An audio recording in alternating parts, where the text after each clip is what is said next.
If you've made it this far, you are watching the Unit 4 review video about Conquest. This was the shortest of the units that we looked at this year. It was just 2 weeks, one about the Mongol conquests of Asia and one about the Spanish conquest of the Americas. So there's some textbook notes covering the before and after, the causes and effects of these conquests. We read a couple parts of chapters from a book by Jack Weatherford about Genghis Khan. We did a history lab about the Mongols, and then we did a reading about the Spanish takeover in the Americas called Spanish Peru. We also kept looking at the Spanish conquest in the next unit, so there's going to be some overlap there. The maybe most important thing to say before digging into some of the actual stuff we looked at in this unit is that there were tons of conquests in human history. These are two of the bigger ones, and that's why I chose to put them together in this unit. They were also good examples of asymmetrical warfare, which tended to happen if there was some massive conquest like the Mongols or the Spanish. And by asymmetrical warfare, I mean that one side had some sort of marked advantage, some sort of massive advantage in military technology or horses or weaponry, or in the case of the Spanish, diseases that gave them an advantage over the group that they were taking over. There's also a lot of examples in earlier human history along the same lines as the Mongol conquests, where nomadic peoples in the Central Asian steppes would migrate out to the richer, more wealthy, more trade-focused agricultural communities and take them over for their wealth and resources. They would kill the leaders of those areas. They would establish themselves as the heads of those empires, and then they would eventually be taken over by a new group of nomadic people. This happened in ancient Egypt. It happened in Mesopotamia. It happened to China at various points. Basically, horse-led warriors were the most feared people up until about the 1700s and 1800s, when gunpowder technology was powerful enough to stop what was going on, and when the Chinese Qing dynasty finally took over and subdued the last of the nomadic peoples and incorporated them into the Chinese empire. Okay, so the first part here is about Genghis Khan. And the important part of this reading is to think about how Genghis Khan was able to take over virtually all of Asia, the Middle East, some chunks of Eastern Europe, tried to take over Japan at some point, at least his descendants did. How did this happen? Because what you've got basically are a bunch of people on horses taking over the most advanced societies of the time. If you think back to the 1200s, the most important influential societies, thinking again back to the Southernization article, are the Chinese and the Islamic caliphates on either side of Asia. India is also hugely wealthy and influential in trading, although not really unified at this point. So how this happened is, again, like I said in the previous slide, that the Mongols had the resource of horses, basically, like 4 or 5 horses per person, which is a tremendous military advantage. But the reason this happened at this point in human history rather than some other point is because under the leadership of Genghis Khan, all the various warring and feuding tribes in Central Asia were united. Previously, they would fight each other, they would raid each other. Genghis Khan was born from his mother being like captured in a raid and raped by someone who was like the leader of one of the other clans. And he grew up in like a clan that had been opposed to his own. But he unified a ton of these different groups. And once they were unified, the question was, what else is there to do? And the answer to that question was, go take over the people with the most wealth. And those people initially were the Islamic caliphates. And this reading talks about how quick and brutal the Mongol conquest was. It was certainly really bloody.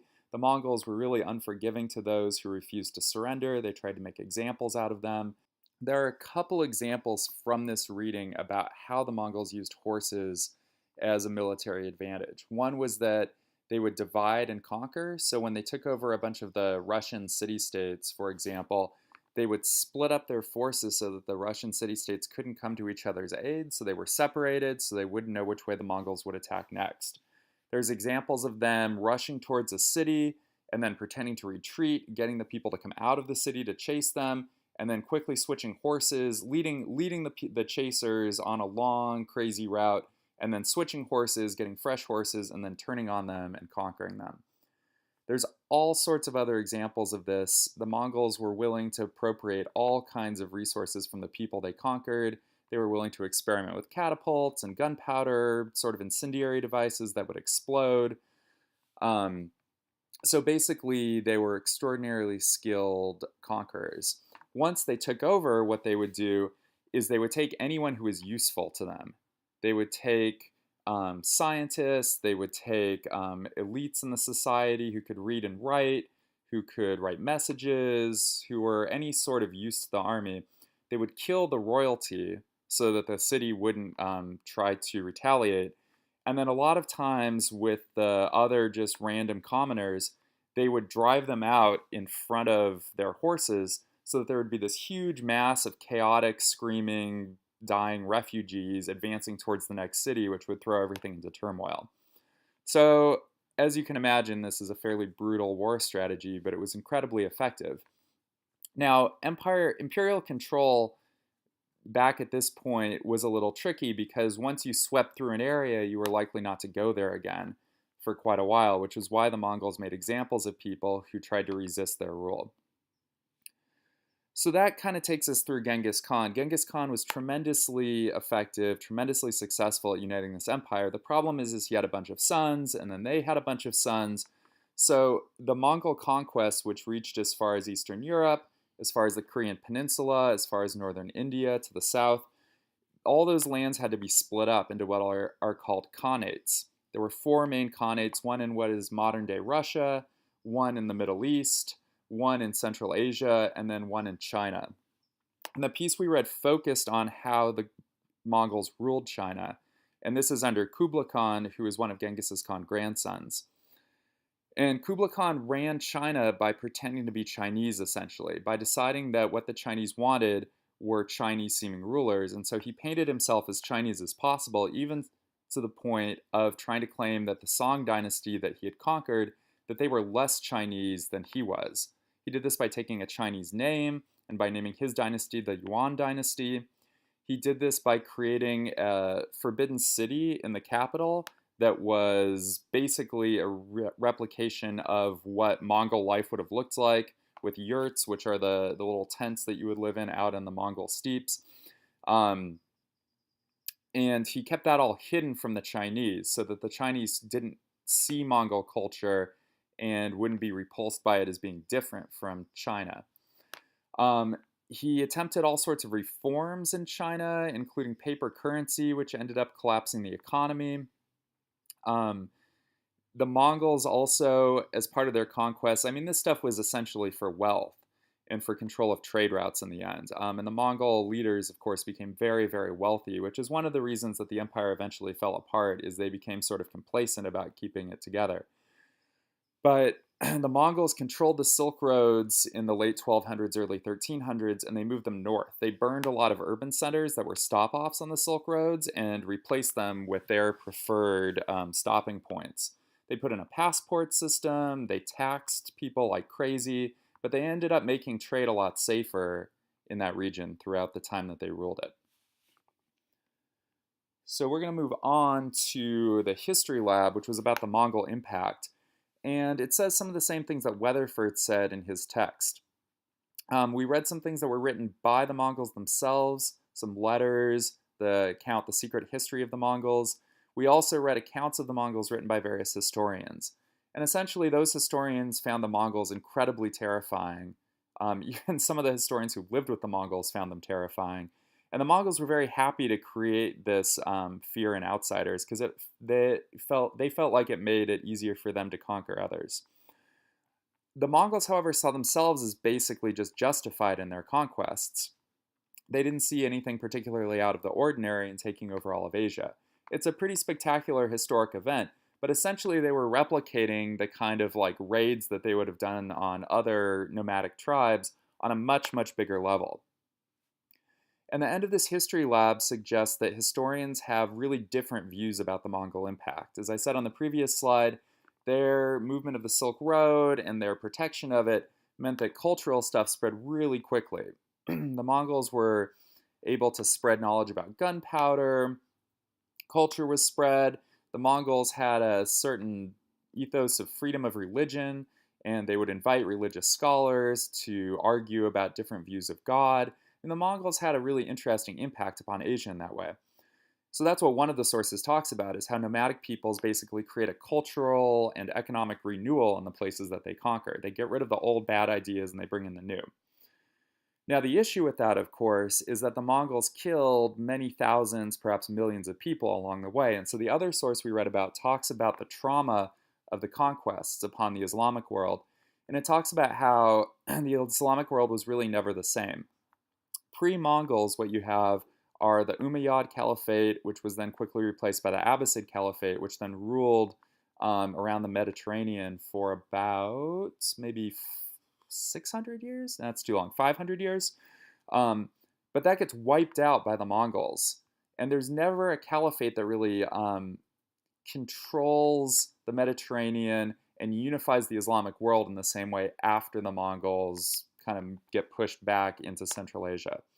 So that's a huge impact upon Islamic history. Islam still is spread all over the place, but there isn't that centralized imperial structure that it had before. The Ottomans try to replicate it, but it's not really quite the same. The impact on China was also really interesting, although we didn't read about it in these lab sources. What occurred basically was that the Mongols ended up collapsing the economy, and some poor Mongol leadership in China led to the Yuan dynasty lasting for only about 100 years. They got pushed out in the mid-1300s and replaced by the Ming dynasty. And the Ming dynasty was fairly typical in some ways for Chinese dynasties. They were rich, they were powerful, they brought back Confucian beliefs, but also they had a very intolerant view of outsiders due to the fact that they'd been ruled by the Mongols previously. And so it was a much more xenophobic culture than, say, previous Golden Age Chinese dynasties like the Tang or the Song dynasty. It was a little bit more introverted, I guess you could say, inward looking. And there was a lot of money and time and energy spent on defending the Ming dynasty from the same sort of barbarian attacks that they felt had destroyed their empire. So now on to a very different set of conquests. And if you remember, the unit discussion or the unit question was about comparing the two conquests and thinking about similarities and differences. And we'll talk a little bit about that here. We're looking at how the Spanish Empire conquered the Inca and the Aztec. And there were some history notes about the Inca and the Aztec from the textbook, just as background information about those societies. And they come up on the AP test from time to time, so it's worth looking back at them. They were both polytheistic societies. They both engaged in some human sacrifice. The Aztec were in Mesoamerica and they were basically a nomadic group that had wandered in and taken over some existing imperial structures that were already there. There was a long lineage of empires in Mesoamerica due to good conditions for raising crops, corn, beans, squash, those sorts of things. The Inca were in the Andes Mountains, where you've got potatoes, you've got llamas. The climate is not as good for farming in certain ways, but it also had a long history of civilization with the Tiwanaku prior to the Inca. The Inca had some interesting cultural features or economic features, you could say, that were really different than the Aztec. One of them is this idea, the Mita labor system, MIT apostrophe A, which meant that every year Incan subjects owed some of their time and energy and work to the empire. And so they had to do unpaid labor, essentially. I mean, they would get food, but they had to do labor for the empire, building roads, that sort of thing. And the Inca ran their empire as sort of a big, crazy communist system where the central government would take in all the food and then redistribute it, a kind of command economy where they were in charge of how all the resources were parceled out. These were also both really new empires. A lot of times people think, oh, the Aztec and the Inca had been there forever, but the Aztec had been maybe around for 200, 300 years. The Inca were within 100 years of their imperial takeover when they were conquered by the Spanish. So the Spanish conquest happened essentially because of domesticated livestock and the diseases that they bring. Domesticated livestock were almost exclusive to Afro-Eurasia. There were a few that sort of occurred in the Americas, like the llama, But generally speaking, all the really useful farm animals, cows, horses, pigs, sheep, goats, all those things are Afro-Eurasian. And when you live with animals, you get animal diseases that jump and mutate and jump to people. And the diseases that were really destructive in the old world in Afro-Eurasia were smallpox, malaria, yellow fever, I think would be the big three. And those diseases had no counterparts in American societies, but they did very, very well in tropical conditions. And so when Europeans brought them over and when they brought Africans over, those diseases jumped to Native American populations, and the populations were just catastrophically impacted. We're talking in some areas that were the places of first contact, maybe 90% of the population's dying within 50 to 100 years, which, as you can imagine, is unbelievably devastating for that culture. Cultures, societies just fall apart when there's that sort of death.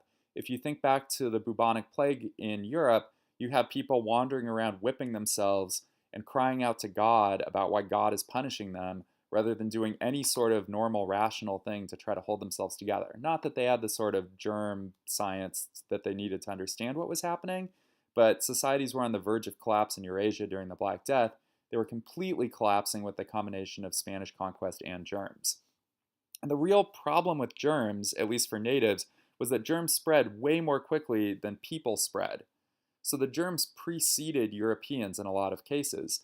And the conquest that this chapter looks at, the one of the Incan Empire, was preceded by the chief Inca dying of European disease prior to any sort of European contact. It had spread through various native peoples along trade routes, and so there was a civil war going on between the two sons who both wanted to be in charge of the empire. And when there's civil wars, it's really easy to exploit and move yourself, or to take advantage of one side or the other and to push yourself into the imperial hierarchy, which is something the Mongols did really well as they played people off against each other, as we saw earlier, and the Spanish did really well. So as the Spanish moved into the peripheries of the Incan Empire, they joined up with various peripheral groups and tribes and smaller city-states that had to pay tribute to the Inca. And so Pizarro and his men basically had a bunch of allies as they were moving towards the Incan capital that were giving them information, that were potentially going to help them militarily. And what ends up happening is they realized with horses and guns that their one big chance was to get into an enclosed space, make a lot of noise, freak people out, and kidnap Atahualpa, who was the son who was winning the Civil War at that point, and hold him for ransom, and completely just cut the head off of the government structure. And they did that incredibly successfully with about 100 men, a few cannon, and some horses.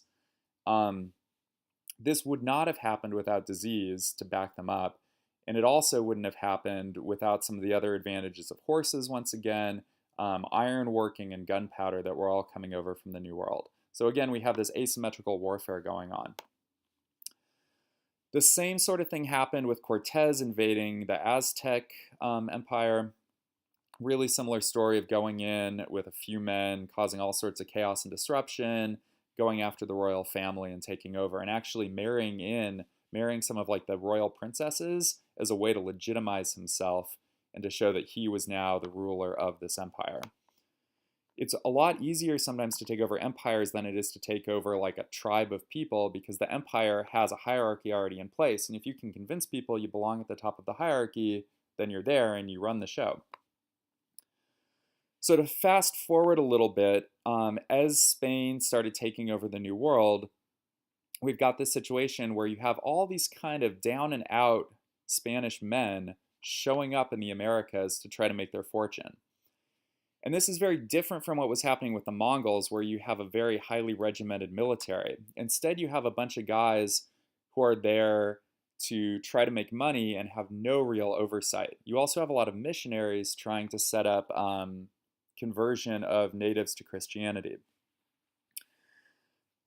It seems like wealth was really the key motivator here for people. This was a way for the second or third son in a family who wasn't going to inherit anything on the Spanish Peninsula to make a ton of money, but religion was being used to justify the conquest.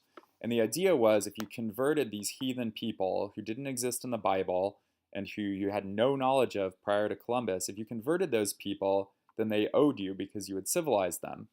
And you could demand some sort of payment, compensation for that. But since they had no money, their payment had to be paid in the form of labor. And that's how the Spanish got around the Catholic Church banning the enslavement of natives, because you can't enslave people who become Christian, but you can set up what they called encomienda systems, where they are paying you back with their labor as tribute for you civilizing them. And the problem that we'll talk about in the next unit is that the Spanish were enslaving, pseudo-enslaving natives, but the natives were dying off in great numbers in a lot of places, and so that starts the African slave trade that we'll talk about later. Religion, however, also in some cases pushed back against what was going on. There's a few examples of Spanish priests coming over and rebelling against the brutality that they saw. Bartolomé de las Casas is a good example of a historical figure who came in and said, hey, this isn't all right. He also gets credit or blame, I guess you could say, for suggesting that Africans should be the ones to replace native slaves who he felt were being barbarically treated. So that gets us to the end of this unit. Some big similarities and differences are there in the terms of the religion used by the Spanish versus the real not religious motivation for the Mongols, the sort of precision and massive army of the Mongols versus these like really small bands of conquistadors at first taking over in the Americas. So as a sample AP question, I thought I should give you a periodization one. The two choices here are to evaluate the extent to which the conquest of Eurasia by the Mongol Empire can be considered a turning point, or to do the same thing with the conquest of the Americas by the Spanish. So take a few minutes to work on a thesis statement, start putting together some evidence. You might want to pause the video at this point and remember that you want to both consider your answer, is this a turning point or not, and consider the possible counter arguments that someone might make against your answer if you were to write this. At this point, I'm going to move on to the last slide where I look at some possible ways to answer this question. So to brainstorm this, I wouldn't normally go through both sides of the question if I were writing the AP test. I would just pick one and start working on it, but I laid out all four arguments as best as I could think of them. The yes argument for the Mongols, I think, is that it ended two of the most powerful societies, empires in the Old World. It ended the Islamic Caliphate and the Song Dynasty. It briefly unified Asia, which essentially had never been done before. It changed and intensified trade connections between places. One thing we didn't mention earlier is the way in which the Mongol trade routes brought the plague westward into Europe and the Middle East. The no argument for the Mongols, I would suggest, is that it was a fairly short-lived empire. I'd say there's about 100 years of really good Mongol control of Asia, and even that starts to break up in the second half. You get some intensification of historical trends like this pastoralist conquest and trade routes, but you don't get anything really fundamentally new or different in world history. You just get a more intense version of it.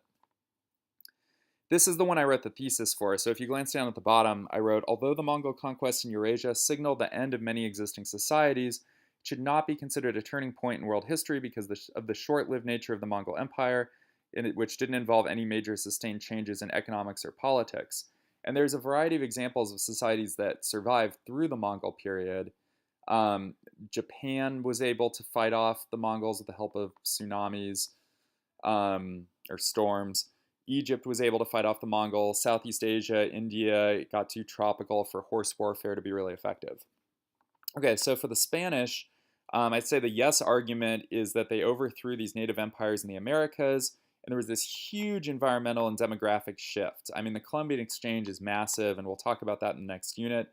And it depends on how you interpret this question. If you say that the Spanish conquests and the Columbian Exchange went hand in hand, then it's really hard to argue against this being a turning point.